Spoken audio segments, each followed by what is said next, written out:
Hey everyone, this is Ben Cecchini, founder of Give and Grow, here with another episode of the Give and Grow podcast. For those of you that are new to this show, this is our social emotional learning series. So we're here for parents to break down all the different skills around social emotional learning with trusted professionals in the business. Today we have Madison Goodyear with us from Sandy Springs, Georgia. Madison is a current elementary school counselor with her master's in education and her education specialist degrees. So we're just super excited to pick your brain today, Madison, and hopefully provide some tips, tools, tricks, techniques, all those things, you know, when it comes to raising healthy and loving human beings. So, Madison, how you doing today? I'm good. Thank you for having me. This is totally outside my comfort zone, but I'm happy to be here. Let's grow. Yes, awesome. That's what it's all about. True. And I know that I'm sure parents are constantly stepping outside their comfort zone. So way to model this, thing for Thank you. We're everybody all tuning about in. a growth mindset in my household. So if this is a flop, it's okay. It's Yeah. just a lesson for my children, right? Let's go. Yes, exactly. Exactly. Well, yeah, truly excited to have you on the podcast today, Madison. Um, let's just start off by defining what social emotional learning is for anybody that's new to this area or this topic, and why it's so important for young kids. Yeah, I think that over time, for some reason, social emotional learning we've overcomplicated it a little bit and kind of started to turn it into something bigger than what it is. When I think about social emotional learning, it's teaching kids how to be people in a world of other people. I mean, that's Hmm. really it. Love Um, that. and it goes beyond just identifying my feelings, being able to control my feelings. It's also what do I see in other people to figure out how they're feeling? How do I handle a problem when I have one with my friend? How do I ask a teacher for help when I notice that I'm not understanding something? These are all Hmm. parts of learning how to operate in a world where other people are unpredictable and life is unpredictable, and we have to be able to manage ourselves to be successful. So, Hmm. when we put a focus on social emotional learning, whether it's in our homes or in our schools, we're really just setting kids up for success. All of the research shows that some kind of social emotional learning in kids' lives is going to make them more successful in their careers academically, not just emotionally. I love that, and I appreciate you bringing that in because I think that that's on so many parents' minds, right? Is like, what, like, am I setting them up for success in the real world, in their jobs, in their relationships, right? These Yeah. are those skills that can impact all these different areas with, kind of one focus. Even though there's many skills that'll go into that, like you're Right. alluding to. Yeah, and these are things that don't come naturally to us. These are skills that Hmm. really do have to be explicitly taught to kids or to adults for, plenty of Right. us who maybe didn't learn these skills when we were, Exactly.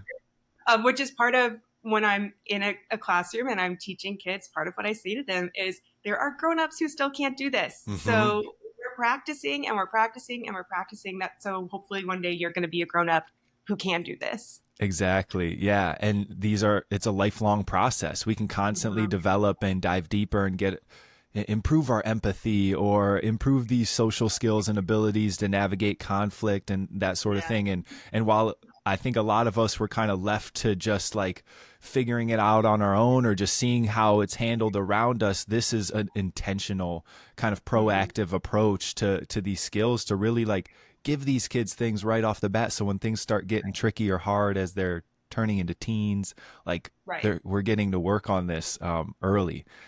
Yeah, Um, and what's funny is I remember being in elementary school and my counselor coming in to do a class lesson on, bullying and how to handle bullying. It's like if someone takes your pencil, you need to tell them you don't like that. And I remember mhm, as a kid being like, mhm.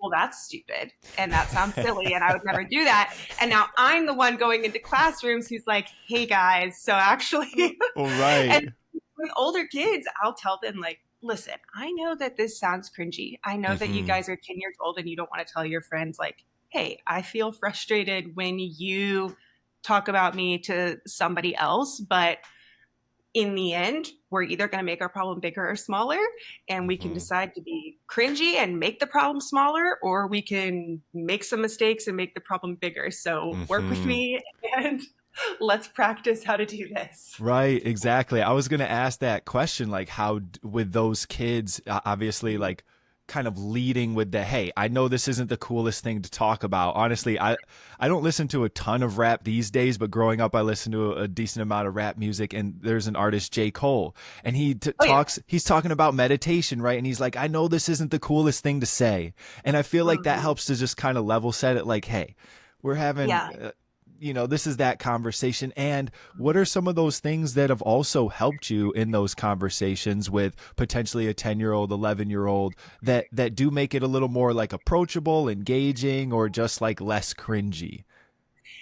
Yeah, I mean, the first step is that I have a really good relationship with my kids. I'm in a Hmm. school of about 670 or 680. It's pretty big. And I really do have a good relationship with them pre-K all the way up to fifth. I try to keep myself semi-relevant so that, Hmm. what I have to say still matters to them. Right. And I'm very honest from the jump. I'm like, I'm not going to pretend like this is a really cool way to solve a problem, but it is helpful. And let's Hmm. talk about some things that you've done that haven't been helpful. Okay, so what's not helpful when we're solving a conflict? Mm. And they'll be like hitting somebody, talking about it, to your friends, things like that. I'm like, okay, Hmm. so we've all agreed just now that that's not helpful, Right. right? Like it made our problem bigger. Hmm. Um, and then I'm like, let me show you these other ways that are really small. And if you can't do the whole thing, that's okay. But if you could just start with telling this other person how you felt when it happened, that's going to be huge. And Huge. there's nothing cringy about telling people how they made you feel, Right. right? Most of the time, they're going to feel some type of way themselves, like, oh, I really didn't mean to make them feel that way, or I don't like that I made them feel that way. And it's a step towards solving the problem. So if you can't do anything Hmm. else, and you can't do any of the other steps we talk about, just at least try to get comfortable saying, I felt this way. And then in my Right. office, I'll work with kids in pairs or in small groups to try to facilitate that conversation, because Hmm. even though we practice and we do the lessons, I mean, when you're actually trying to do it, it gets tough, and sometimes you do need an adult to help you. Right, right. And I appreciate that you're bringing that in, that is a part of your role there, because I know we can get to this a little bit later on, but just like the support system that is at school through school counselors and other people that are getting this training these days, and social emotional skills, conflict resolution, those sorts of things, like it's truly a powerful resource. Just kind of acknowledging what you were saying around being able to share the basic tools and let them know that, hey, you can start here with just letting somebody know how you feel. um, can you just talk a little bit more about like how you would introduce that, because it seems like that's like one of the fundamental skills that you're teaching and sharing that you found like helpful. Can you share a little bit Yeah. more on that? Yeah, and I would say, that's something critical I teach in classes. And then, I mean, at least 50 to 60% of the issues I see come up in my office one on one is also related to conflict resolution Hmm. in elementary school, and trying to figure out why my friend is acting this way, or how do I handle this. Um, a lot of times I will first, I'm going to ask, do you even know what a conflict is? And most of the time, kids don't. They don't know Mm. the definition of a conflict. When you rephrase it to, have you ever had a problem with someone else? Then they're like, oh, yeah, I've had problems. Plenty of Like, I problems in my day. and I'll get examples from them. I can provide examples too, but I like to hear from them Hmm. what's going on. And usually it's something happened at recess, something happened at lunch, something happened with my sibling. Right. Brother and sister conflicts are huge. Hmm. And we'll talk about different sizes of conflict. Some things are little, some things are big, right? Some Hmm. things you can handle yourself, some things you really need an adult to help you with, Hmm. because it's about safety, or you've tried to handle it yourself and you can't. Hmm. Um, so my school, we're all about kind of letting kids lead the learning. So I do that in Hmm. my lessons too. I really try to get their input. What are things that you guys are dealing with? And then we use their problems as examples Hmm. as we're going through some of these strategies. With my like middle grades kids, I really like to do the Zacks. It's a Dr. Seuss little short story. It's on YouTube. It's a video. Awesome. And it's got two little characters who kind of bump into each other, and neither of them are refusing to move or take a step one way or the other. So Mm-hmm. time passes, life goes on around them, and they're stuck there forever. So I love to ask kids, like, what was the conflict? What did you see? And they can Mm-hmm. tell you easily, oh, nobody would move. They got stuck. And then I'll be like, what happened? Did time stop? No, the world changed around them. Yeah. They missed out Mm-hmm. on everything changing around them because they were stuck in this problem. Mm-hmm. And our goal is that you don't get stuck in a problem and miss out on the things happening around you. We have to figure out what we can do to move through our problems so we can keep going. And then I'll have them generate ideas. What could the Zacks have done in order Mm-hmm. to solve their conflict or compromise? And then we'll kind of go into what that looks like in their life. Yeah, I really appreciate the empowerment that I'm hearing happening Mm-hmm. there, because I think that's from all the conversations that I've had with different people in your position, psychologists, therapists. It's like, yeah, we could give them the answer there, but it's not the best way for them to learn, like getting them to critically think or get creative in their ideas, or really just take a pause to think, what are those problems and challenges in my life? What are those ways that we could solve them? Because these kids have so much going on. Like they really they can figure it out, if we ask those empowering questions. And I really love the utilization of the videos there too, whether it's this specific one that's, that you can really lesson plan around, or just in the everyday shows and movies that you guys are putting on at home. Like those can be other opportunities too, right? So, yeah, Sure. really Yeah. appreciate you bringing that. As a parent, I would say, like, you're not necessarily going to bring up a YouTube video and have a conflict resolution lesson with your kid. You could, Right, but that's not necessarily very natural. right. But books, whatever shows that you're watching, just take the time to stop and say, like, whoa, seems like they're feeling kind of angry, or, Hmm. oh gosh, it seems like the way they chose to solve that problem kind of made the problem bigger. I wonder what they could have done instead, and Right. that's how you start to create those conversations with your kids. Yeah, I love that. I absolutely love it. It's just it just seems like bringing the intention in, and it all of like, hey, these are things that get to be taught and focused on. And once again, rewinding back to your very first thing that you shared with us, the reason why is because it helps them in all these different areas of their life, right? It helps them in school, it helps them in relationships, it helps them in their career, and being a successful, part of the community.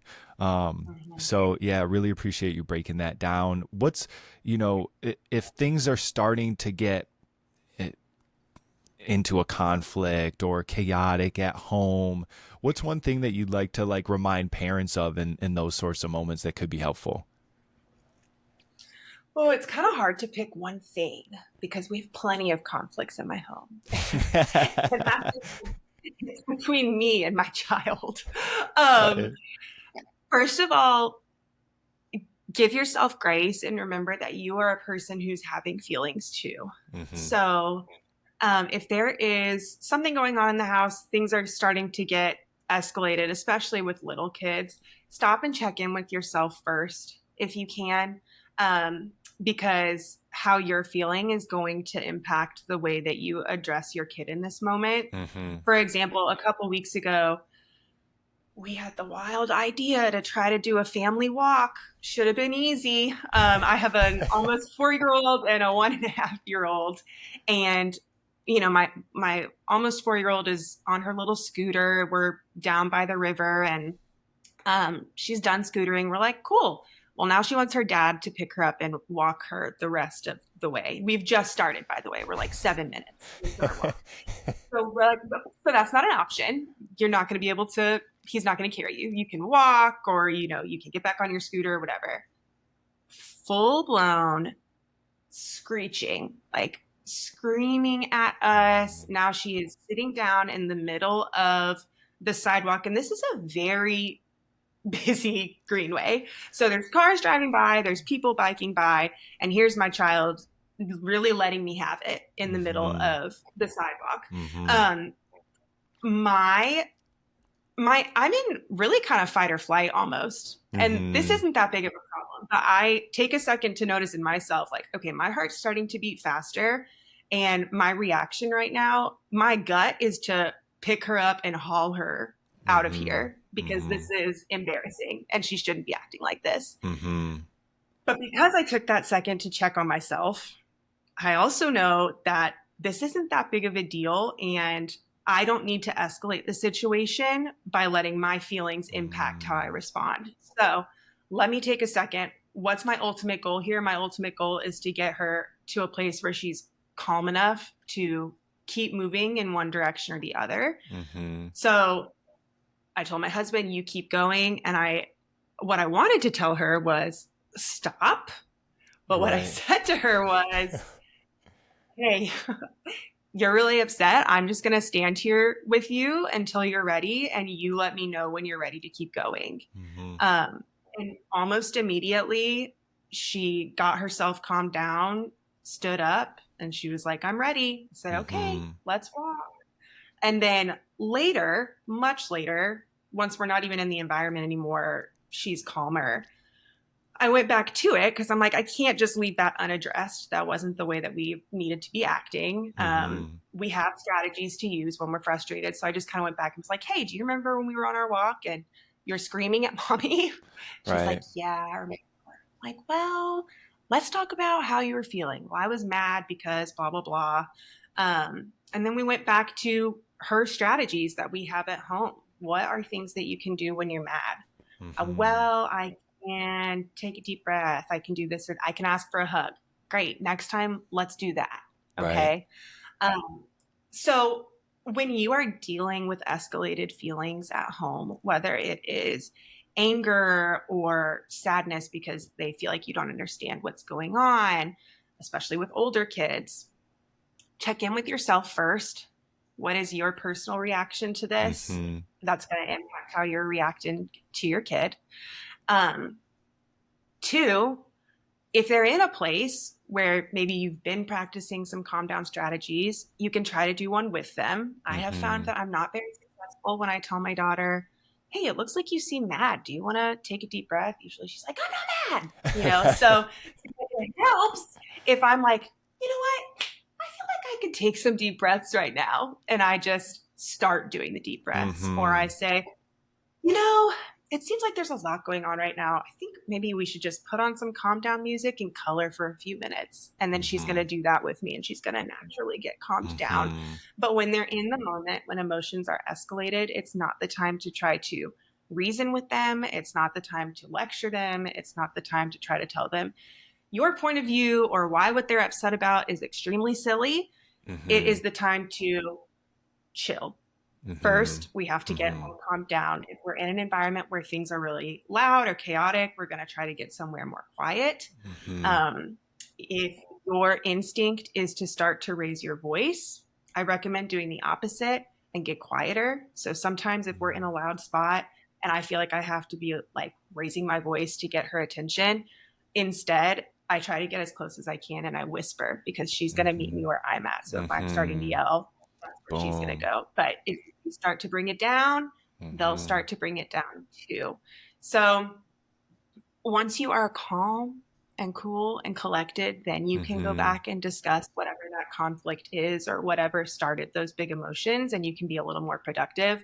Um, Mm-hmm. Please don't bother when they're in the middle of that big feeling or when you are in the middle of your big feeling. Right. And man, I just appreciate everything that you just shared right there. I feel like there was just so much gold in that moment. And yeah, I just really appreciate it. I'm preparing for fatherhood for the first time and I'm like practice. Yeah. Congratulations. Thank you. Thank you. I'm like preparing with my dog. And that's like the reference point that I have, like it's like, okay, like the dog's not coming home. I'm feeling myself getting like this. And now the dog's dirty and Yeah. it doesn't want to get in the shower. I feel myself getting like this. And I have those moments where it's like that takes over. Like those big Yeah. feelings can take over. And I think that gets back to your point of grace, like we're learning through this process. But I think most of us recognize on the other side of when those big feelings take over, that wasn't how we wanted it to go. Like 100%. there was some other way that we wanted it to be. And I feel like you just laid that out there and in such an empowering way, right? If like, if there is a meltdown that's happening, a big feeling that's happening with our kid, or our dog, and it's like Mhm. that thing's happening, what do we want? We want it to come Yeah. down. We want the feeling to be chill Mhm. and relaxed.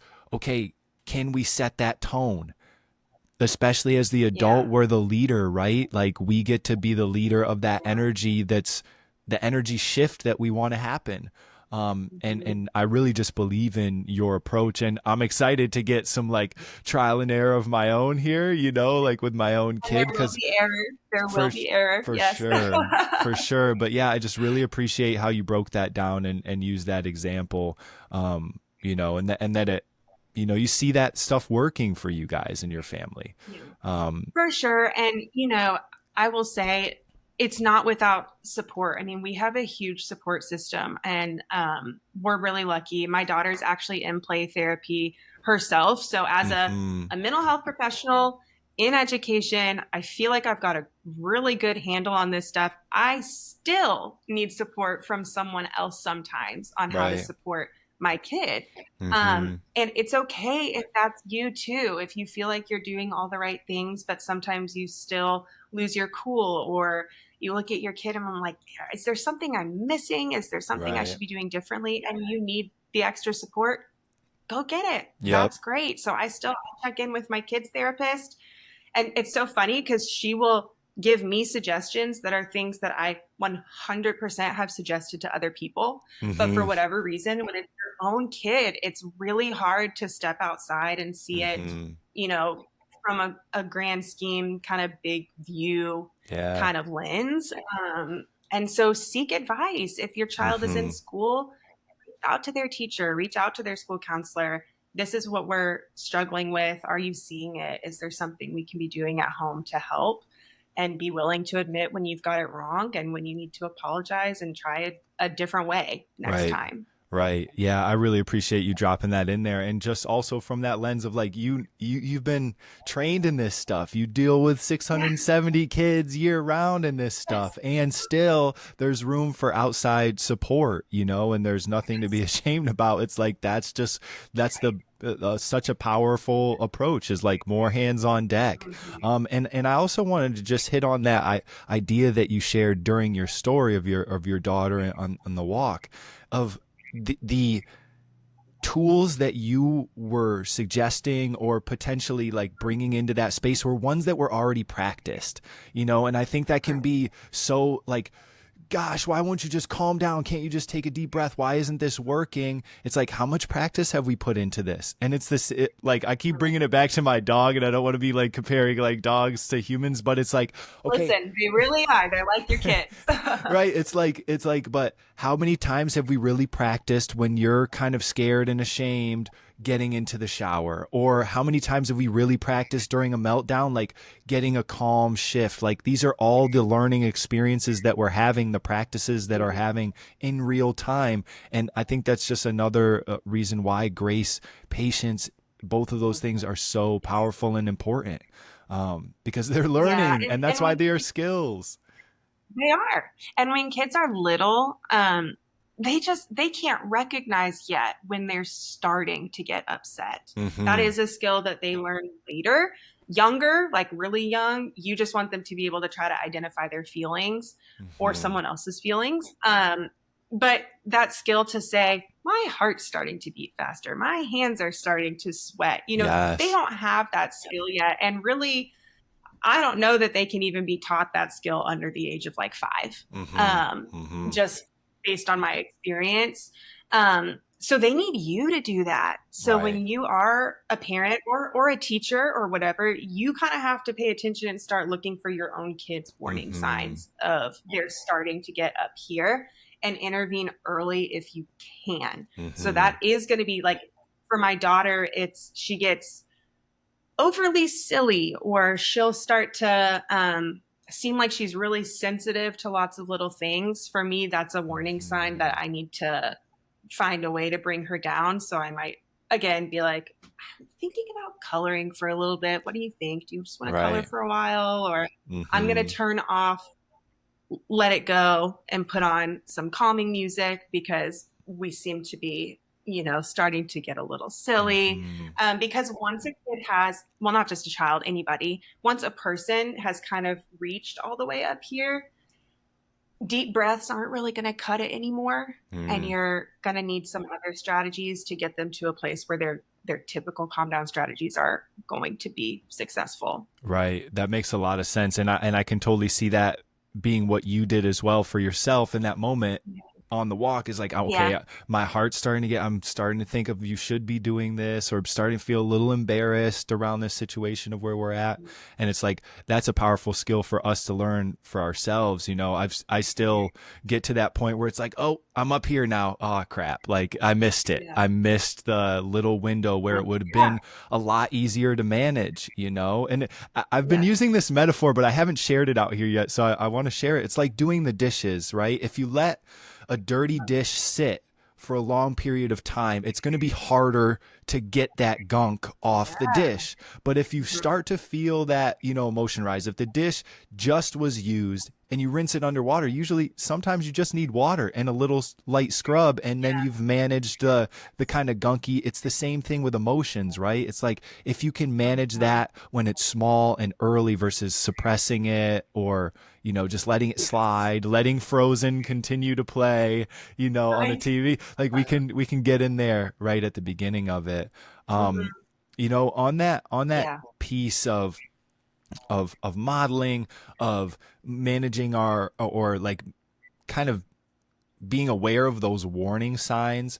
Um, you mentioned there's those strategies that once you get up here, you need other strategies for those moments where things do get up here. What are some of your go-to strategies? Yeah.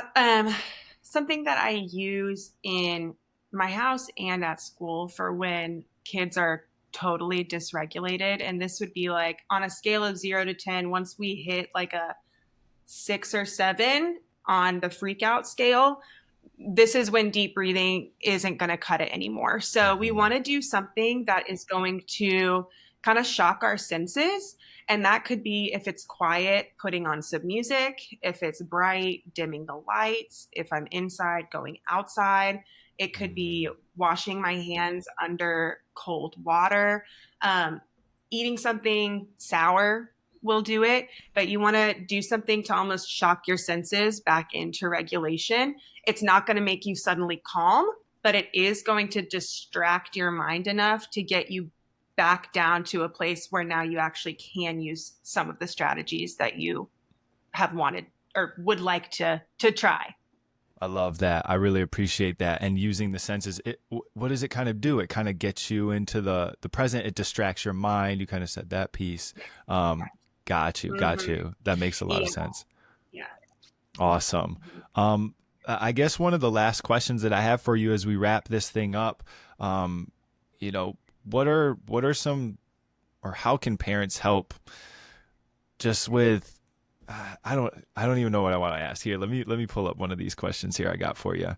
Um, Perfect question. How can parents collaborate with the teachers in their schools to reinforce SEL at home, or just like support their kids mentally, emotionally? Yeah, most schools are going to have some kind of social emotional learning going on, whether it's just through the school counselor or whether it's through a district wide curriculum. So find out what they're doing. I know Hmm. for my school with my K through 2 kids, I have a few breathing strategies that I use in every single grade level. So once they get older, they're referencing those strategies. So Hmm. pizza breathing, balloon breathing, cutesy things that are all the same, but make it memorable for them. Right. Um, Ask what they're doing. If you can do the same things at home, it's only going to reinforce what they're doing Hmm. at school, and your kids will get more comfortable with it. Alternatively, if you know that you have a kid with big feelings or who very specific strategies work with at home, tell someone, tell the Hmm. teacher, work with them so that they can model what you're doing and vice versa. Kids really, truly are the most successful when family and school are in constant communication and working together and not operating as separate islands, because we need the kids to know that what's expected here is also expected there. And that this is the best way to get support in both of those environments. Yeah, yeah, I absolutely love that. And I love the idea of just checking it. What are they already doing? Can we reinforce pizza breathing, balloon breathing, whatever it is. Yeah. Thank you so much for everything today, Madison. Like truly, I've enjoyed this. I'm walking away with like a lot of valuable information for parenthood in that chapter, and I hope everybody who listens is doing the same, whether it was towards the beginning or towards the end somewhere. Madison, thank you so much. Thanks, Ben. Thanks for letting me blab. I warned you I could go on forever. I So love it. thank you. It's perfect for a podcast. One last Okay. question. One last question for you, Madison. Could you? Is there any place that you have people reach out to you? If they found you insightful, enjoyable. How can people get in touch? Good question. I honestly, I don't really have a way for people to do that. So I guess just my personal email, goodyear.madison@gmail.com would be the way to go. But Awesome. don't spam me there. That's my Don't good email, you guys. don't So spam it. don't spam me, please. Yes, you heard the final request. What? There we go. Madison, once again, thank you, and thank you to everybody who gave this a listen today. We really appreciate your time. Thanks, Ben. Congratulations Thank you. on the baby.